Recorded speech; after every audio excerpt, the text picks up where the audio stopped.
One of the calls we get fairly often is, I want to buy some land in the middle of nowhere and build a house so I can get away from everybody. I certainly understand that, more than most to be honest. However, before you invest in land in Idaho, there's a lot of things we've got to talk about. Stay tuned.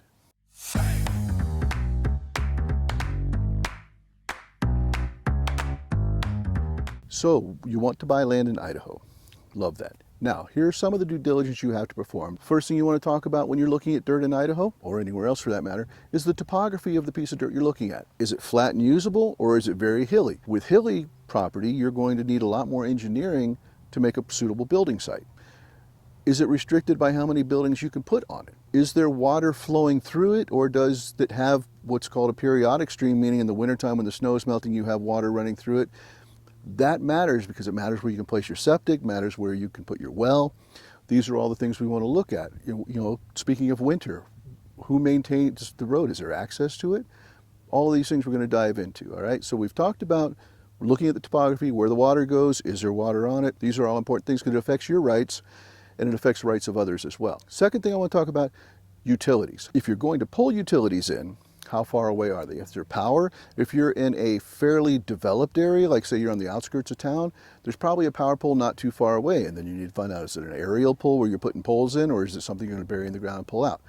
Got to look at the utilities, got to look at how far we're pulling. Third thing you want to look at is the soil analysis. Is it all rocky? Are you going to actually have to blast a channel to bring the utilities through, or to put your septic in, or to get down through the rock to get to where you can drill a well? That's really important. What kind of soil do you have on there? Fourth thing we want to talk about now is perk test, short for percolation test, and that is where a company comes in, they determine how quickly and how well the soil absorbs the water. And that primarily applies to the drain field or leach field of the septic system. And they want to make sure that the water is absorbed not too quickly and not too slowly. If you have a heavy clay content, it's not going to let the water, drain through and filter very well.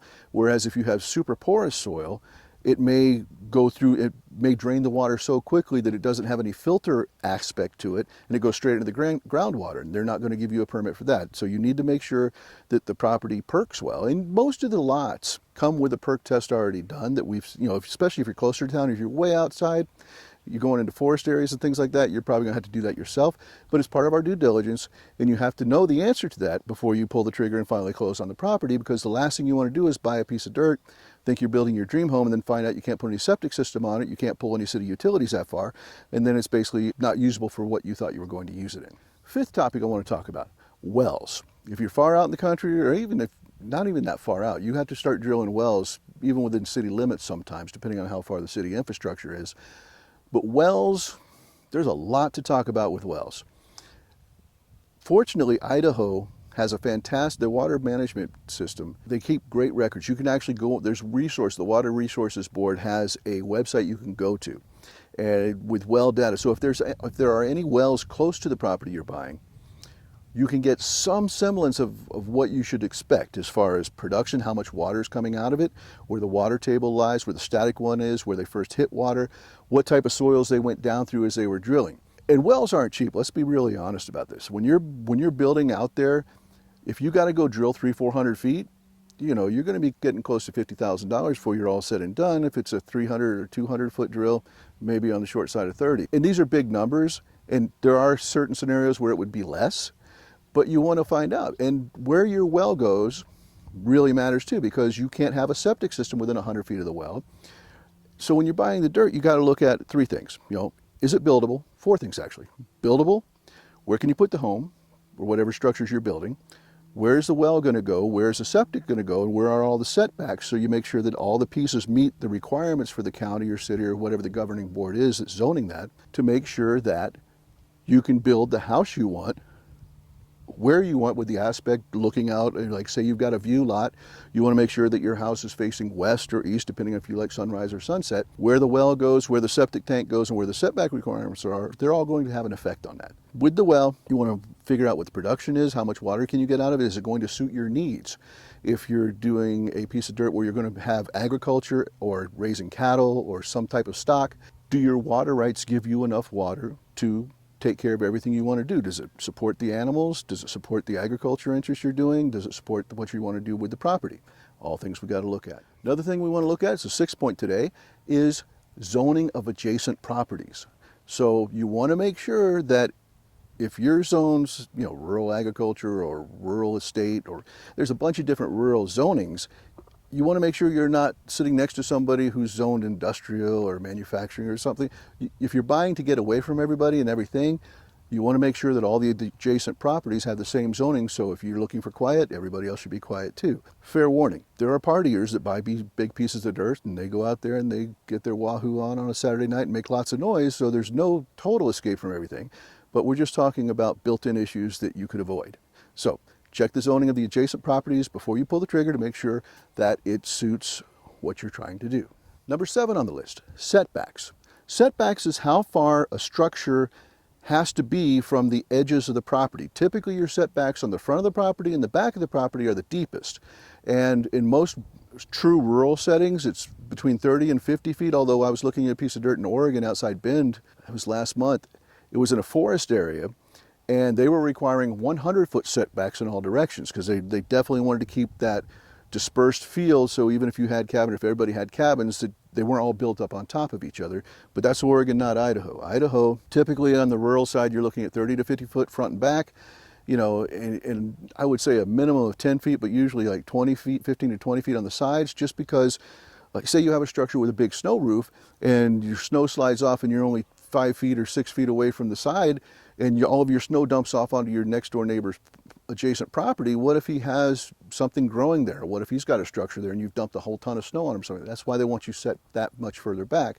So we have to check all the setbacks on the property to make sure that, again, between the septic system, the well, the setbacks, and where you want the property, that it's still going to work for you. Okay, so 2 other things I want to talk about that I didn't cover in the actual video when I was on site, simply because one part I didn't want to spend 45 minutes trying to find the corners, and the other part was an oversight and I should have included it. My apologies. So first part, usually the first thing we do when we go find a piece of dirt is go find the corners, all right?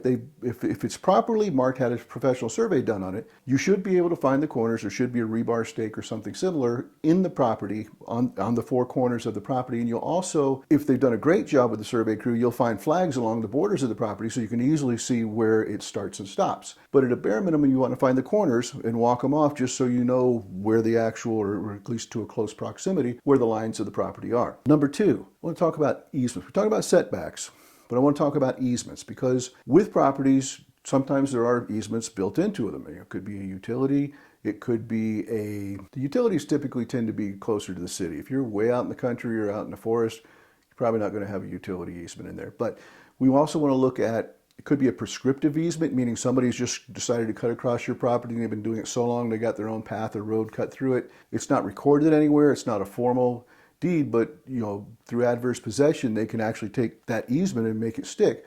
Whereas if they haven't had it recorded with the county, meaning they haven't come to an agreement with the previous owner or some other method of having it recorded and documented as a permanent easement, you can combat it. But there are also times when you will have adjacent property owners will have what's called an ingress or egress easement going through your property to get to their property, because that might be the only reasonable way to get to their property. Say they live right up against the mountain, you can't come down the mountain. Let's say it's got sheer cliff faces or something, so they have to drive through your property to get to it. We were in a negotiation for a land deal a couple months ago where the owner was going to sell off just an acre on the side of one of his properties, but he wanted to have an easement in it where he could always drive through one corner of the property, get to his other property, so he had 2 ways into his property. The buyer we were working with had a problem with that, so we didn't go forward with that, but those kind of things pop up. If you're next to BLM or public land, I say BLM, Bureau of Land Management, it could be Forest Service, could be State of Idaho, but everything that falls under the label of public land, there might be a public land access going through your property where people can hike right through it. It's a public access to get into the public land. Again, we don't know. We have to look at each property on a case-by-case basis, but this is all part of the due diligence we do. With that said, back to our regularly scheduled programming. Point number 8 today is subdivisions. Now, we've certainly had the call many times in the past where somebody located a 10 or 20 acre property where they wanted to buy it and said, I don't need all of the acreage. I only want to take this part and then I want to subdivide and sell off the other ones, and that'll actually cover my cost of acquisition, so basically the land's free to me. which is a great scenario and one that we try to use as often as possible for our people who buy dirt. However, you also have to understand that sometimes there are restrictions on the subdivisions that you can't do. It could be that the original CC&Rs don't allow the subdivision, that it's a 20-acre lot and every parcel in that area has to be 20-acre lots. You can't go below that. It could be that the county doesn't want it subdivided or the city doesn't want it subdivided. So we have to look at that and see if you can subdivide it. And sometimes it's not actually cost effective to have the subdivision done because there's CC&Rs may require that you put in a septic and a well and all these other restrictions before you can make it a subdivided plot and cut some off of the ones you bought. So again, due diligence, reviewing the CC&Rs, reviewing the zoning restrictions to make sure if we are buying a big lot and you want to subdivide it, we know ahead of time that you can do that so you don't wind up purchasing the lot and then realizing, oh, whoops, I can't do what I thought I was going to do. Point number 9 brings us to water rights, and water rights are critical. They are one of the most fought over aspects of real estate in the West, and even if you go and look at books from the 1860s, 70s, and 80s, even back then they talk about whiskeys for drinking, waters for fighting, because without water you really don't have anything.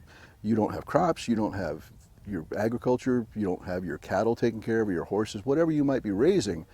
Your stock needs water, your crops need water, and if you have a house, you need water. So water rights are important. So as you're reviewing your water rights with a property, we need to look at where you land in the seniority list. Is it on a well? Is it from irrigation ditches that are shut off during the winter time? We really need to know that. Seniority matters too, because in the really dry years where water starts drying up, the senior water rights holders, those that are further up in the pecking order than you are, they still get their full allocation. And if they have left over, great, you get some. But if they wind up using everything, there's nothing left over for you, you don't get any water. And that's a really rude surprise. So it's one of the things we're going to look at is where you land in the water rights scenario, the seniority specifically. You also want to make sure, do you have enough, like particularly if you're going to be raising crops, do you have enough acre feet of water rights to cover the acres you're actually going to have planted and to get the yield you're trying to get out of each acre? Things we'll go over in detail should we get to that point if you're going to be raising crops. Also part of water rights is in the property you have, is it touching a lake? Is it touching a river? Is it touching a creek? Is it touching what we call sporadic creeks? Means it doesn't have water all the time, just like after in the springtime when the snow melts you have water running through, but then as soon as the snow melts it dries up. But with each one of those scenarios you have different rights and responsibilities, and the public has different access rights. If you have a lake, then the public has the ability to walk along it and use it all the way up to what they would call the average high water mark. Right? So say, in the springtime when all the snow is flooding, the lake level comes up higher, then you'll see a water line, and it's going to be a natural disturbance where anytime, it's like if you're near the ocean, you see the high tide and the low tide line, you'll see the same thing from the average mean level of the water. When it comes up high, there'll be debris up there. If it's sandbanks, you'll see where it wore away the bank. Whatever it is, the public has the right to go up there. Same with rivers, and creeks are a little bit different, but still, if you have water going through the property, navigable water, we have to have an entirely different conversation, or an additional conversation is a better term, as to what you can and can't do. If you want to put a dock on a lake, there's a whole different process for that, and there's different permits and different agencies, so there's a lot to talk about. So when you have these questions, call us, because hopefully you found out through this video, it's not as simple as it sounds sometimes, and you really do need somebody to give you the expert guidance to get through and make sure that the piece of property you're looking for will actually turn into the dream home or the dream piece of property you want it to be in your mind's eye. And our final point, number 10, perform your due diligence. We've covered the top 9 points you've always got to look at, but every property is slightly different, and there may be other things that I didn't talk about in this video because they're not as common, but it still might apply to the property. So make sure that you're doing all the due diligence possible as far as the water rights, mineral rights, timber rights. There's all kinds of things we need to look at. So in closing, we've covered the high points of what you need to look at when you buy a piece of dirt here in Idaho. There's always a little bit more. So feel free to call us, feel free to email us or text us. We have you covered from the ridges all the way down to the rivers and everything in between, whether it's pre-built, in construction, or you want to build from scratch. We're here for you. So reach out, let us know. If you like this video, please subscribe, hit the like button. We'll see you next time.